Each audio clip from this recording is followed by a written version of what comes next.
بسم اللہ الرحمن الرحیم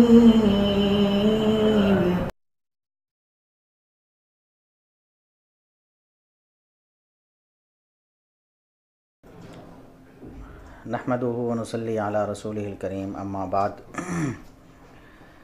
امام ابو حنیفہ رحمہ اللہ تعالیٰ کے بارے میں تاریخ بغداد میں بہت کچھ لکھا گیا ہے، کیا وہ درست ہے؟ تاریخ بغداد تاریخ کی ایک کتاب ہے۔ خطیب بغدادی رحمہ اللہ تعالیٰ نے محدثین کی طرز پر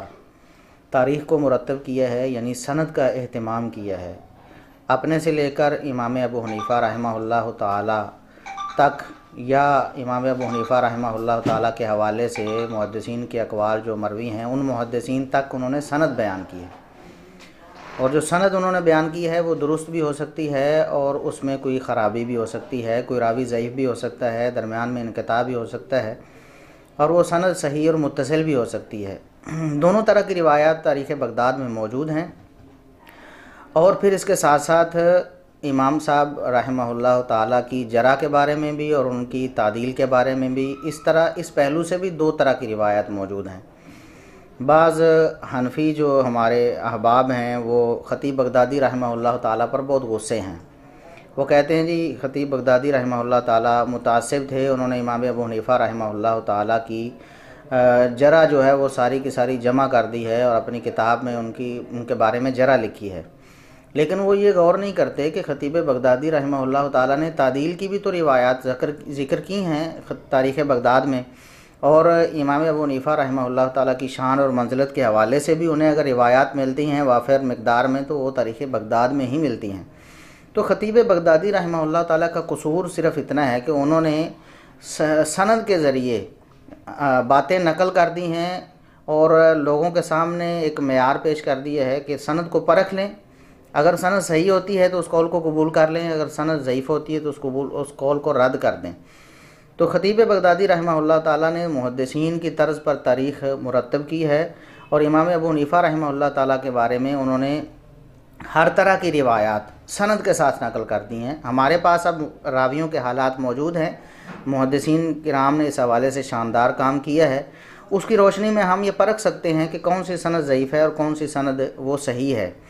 اتنا آپ کو بتا دیتے ہیں، محدثین کرام رحمہم اللہ نے امام ابو حنیفہ رحمہ اللہ تعالیٰ پر جرح کی ہے،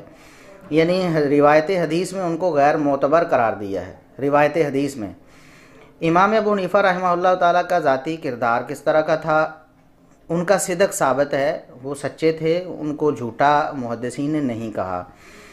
دوسری بات یہ ہے کہ حدیث میں ثقہ یا ضعیف ہونا یہ بسا اوقات انسان کے کردار کے ساتھ اس کا دخل نہیں ہوتا۔ حافظے کی خرابی کی وجہ سے بھی کوئی نیک آدمی بھی روایت حدیث میں ضعیف ہو سکتا ہے، یا روایت حدیث کے ساتھ اہتمام نہ ہونے کی وجہ سے بھی کوئی نیک آدمی بھی روایت حدیث میں ضعیف ہو سکتا ہے۔ تو امام ابو حنیفہ رحمہ اللہ تعالیٰ کو روایت حدیث میں محدثین نے مجروح قرار دیا ہے، ان پر جرح کی ہے، اور روایت حدیث میں ان کی توثیق کے حوالے سے کوئی ایک قول بھی ایسا نہیں جو باسند صحیح کسی بھی محدث سے ثابت ہو۔ اور امام بخاری رحمہ اللہ تعالیٰ نے تو عقیدے کے حوالے سے بھی امام ابو حنیفہ رحمہ اللہ تعالیٰ پر قلم اٹھایا ہے۔ وہ فرماتے ہیں کانا مرجحن، امام ابو حنیفہ رحمہ اللہ تعالیٰ عقیدے میں ارجاء کا شکار تھے، یعنی عقیدے میں ان کا ارجاء یہ ایک ایسا عقیدہ ہے جسے خروج کے بالکل مقابل آپ پیش کر سکتے ہیں۔ یہ دو انتہائیں ہیں جو امت میں بعض لوگوں کے ہاں آ گئیں۔ ایک انتہا یہ ہے کہ آپ کلمہ پڑھ لیں، زبان سے اقرار کر لیا، اس کے بعد کوئی بھی عمل آپ کے ایمان کو ذرا برابر بھی نقصان نہیں پہنچا سکتا، یہ عقیدہ ارجاء ہے۔ اور دوسرا ہے عقیدہ خروج والا، جو خارجی فکر ہے، وہ یہ کہتے ہیں کہ چھوٹے سے چھوٹا گناہ بھی انسان کو ایمان سے خارج کر دیتا ہے۔ اہل سنہ جو ہیں، اہل سنہ والجماعہ محدثین کرام، ان کا جو منہج ہے وہ اعتدال والا ہے، بالکل درمیانی راستہ ہے ان کا قرآن و سنت کے مطابق، کہ ایمان لانے کے بعد اگر کوئی شخص گناہ کرتا ہے تو اس کے ایمان میں کمی واقع ہوتی ہے، وہ دائرہ اسلام سے خارج نہیں ہوتا، الا یہ کہ کوئی ایسا کام کر لے جس کو قرآن و سنت نے دائرہ اسلام سے خروج قرار دیا ہے۔ تو کبیرہ گناہ کی وجہ سے انسان ایمان سے خارج نہیں ہوتا جب تک ایسا عمل نہ کرے جو ایمان سے خارج کرنے والا ہو۔ اسی طرح